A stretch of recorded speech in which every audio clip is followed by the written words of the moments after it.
మన హృదయంలో ఏముంది? ద్వేషము, అసూయ, కలహము, క్రోధము, మత్సరములు, వివాదములు, పోకిరి మాటలు, బూతులు, ఇవన్నీ మనలో ఉన్నాయి. ఏమి ఉండకూడదని చెప్పాడో అవన్నీ మనలోనే ఉన్నాయి.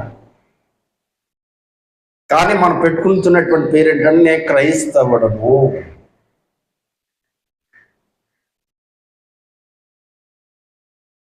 దీనినే మరొక పేరేమని పిలుస్తారు తెలుసా? నామకార్థ క్రైస్తవులు. నామకార్థ క్రైస్తవుడు అంటే మరొక పేరు ఏంటంటే తెలుసా? అటు ఇటు కానిటువంటి స్థితిలో నులివెచ్చనటువంటి స్థితిని కలిగినటువంటి వారు. దీనికి ప్రతిఫలం దేవుడు ఏం చెప్తున్నాడంటే ఉమ్మివేయను ఉద్దేశించితిని అని.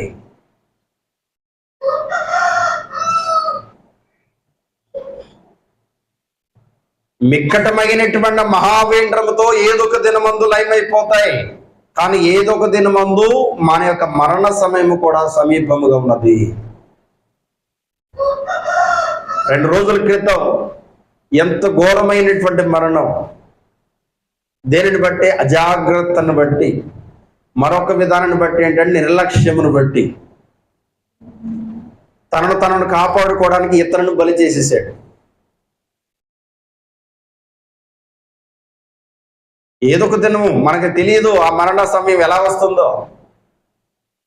ఆ బైక్ వాడు అట్లా పడటం ఎందుకు? ఆ బస్సు కిందకి వెళ్ళటం ఎందుకు? ఆ దాంట్లో పెట్రోల్ ఫైర్ అవ్వటం ఎందుకు? బస్సు వెళ్ళిపోవటం ఎందుకు? ఎవరైనా ఊహిస్తారా? అతను ఎందుకని కాలిపోతున్నాడో కూడా తెలియని పరిస్థితుల్లో కాలిపోయారు చాలా మంది. ఎందుకంటే నిద్ర మత్తులో ఉంటారు. ఏదైనా విపత్తు వచ్చింది, దాన్ని ఎదుర్కోవడానికి మనం సిద్ధపడాలి అనేటువంటి అవకాశం కూడా వాళ్ళకి లేదు. దేవుడు వాక్యమును బట్టి హెచ్చరిక చేస్తున్నాడు. ఏంటి అంటే ఏదో ఒక దినమందు నీ మీదకు వస్తుంది మృత్యువు.